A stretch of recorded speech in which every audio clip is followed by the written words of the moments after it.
Ladies and gentlemen, more than half the world's population lives in cities today. By 2050, the United Nations estimates that migration from rural to urban areas, coupled with overall population growth, will add 2.5 billion more people to cities. The fast rate and scale of urbanization, particularly in African countries, already presents tremendous challenges. Crowded informal settlements are growing, larger and denser, and residents have inadequate access to basic services like safe sanitation. This in turn degrades the environment as well as the health and productivity of urban residents. What will make things change? We need to know more to reduce this risk. I asked the church about this matter. I am Father Charles Kenya for the CK. I'm a student here at Tagaza University pursuing my PhD. Laudato Si, I wouldn't see it as such, as a book as such. I would see it as a spirituality. I would see it as a call to action document. And I also look at it as a consciousness.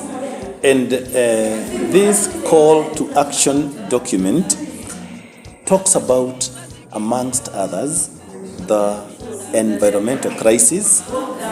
That is the urgent environmental crisis, like as you have put, climate change, pollution, loss of biodiversity, and emphasizing the interconnectedness of the environment and the human life, telling us that as human beings, we cannot separate ourselves from the environment. The other thing is that what we would call the integral ecology. In integral ecology, it is linking socio, environmental, and economic issues together. That's what we call the integral ecology. If you're talking about environment, you're talking about economics, you're talking about human progress, then all that is put together. And it is what is we are being called to as a society to pay attention to. It is not so much about reading and knowing, but it is about, largely, it is about being called to action. There is a relationship between us and the environment. And in the ecological understanding, it means that we have a duty as stewards to take care of the environment in our smaller ways, as individuals, as families, as churches, and as governments. I want to talk about waste disposal. And that is where we start. Who is a steward? A steward is largely a caretaker. If I build my apartment for rental, I'll get a caretaker. A caretaker takes care of my building so that the tenants can live well. Now, with that concept, or with that analogy, we now take the earth as this facility that I have built. This earth needs a caretaker, and the caretaker is you and I. And then as we relate with the world, we need to ask, what is our duty? First, we ask this question: what about our methods of waste disposal? That's number one.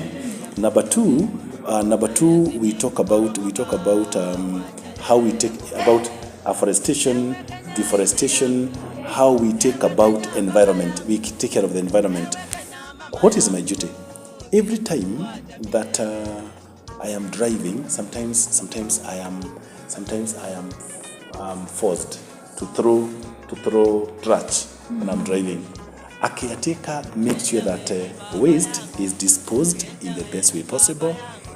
Environment is taken care of in terms of taking care of the water bodies, the forests, largely how I connect with the environment in my own small ways.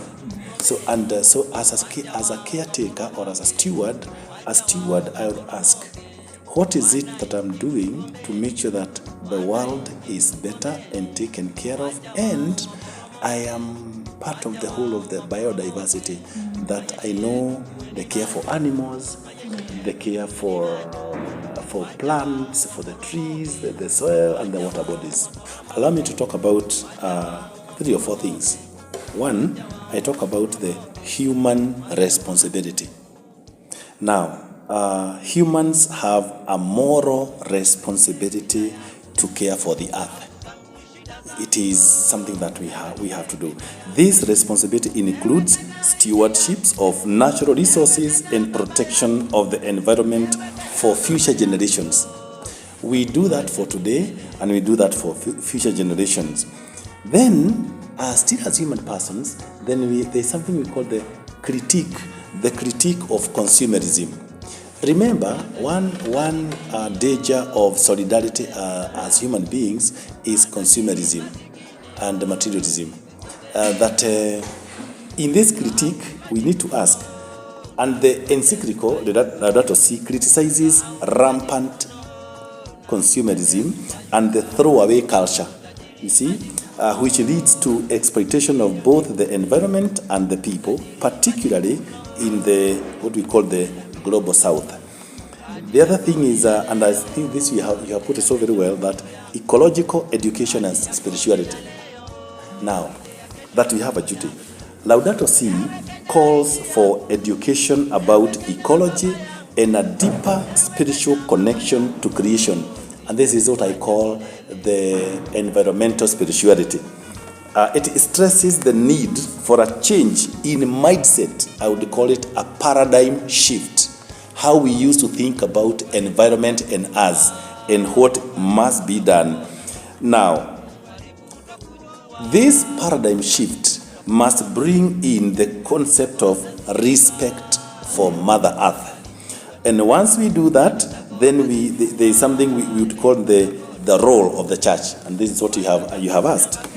The church, in this context, you and I, there is a church as me, and there is the institutional church.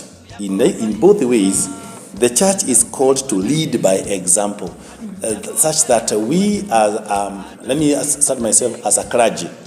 I must be one of the people in the forefront on conscientizing people on the need for proper stewardship.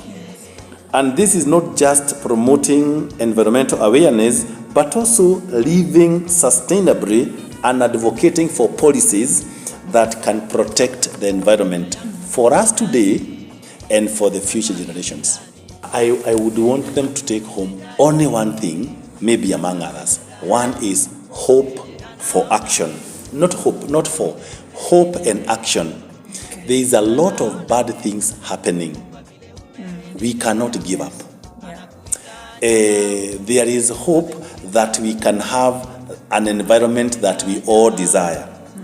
Laudato Si emphasizes on hope and encourages concrete actions. Something has to be done, urging everyone to take responsibility in their personal, community, and global lives to protect and heal the planet.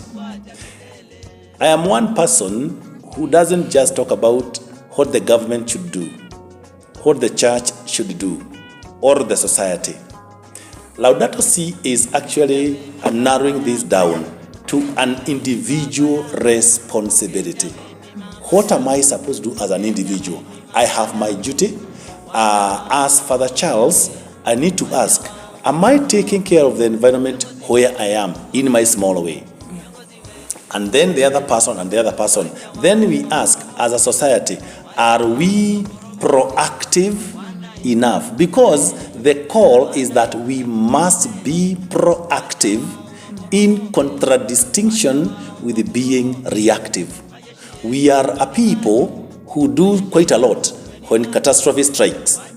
There's a lot of flooding, there's of this, but we talk about there's a lot of flooding because we built where there was supposed to be water bodies. Where the water bodies were, we built our structures there. So when now the rains come, the waters fight their way, and then there is flooding. So the question, the point is, how proactive are we?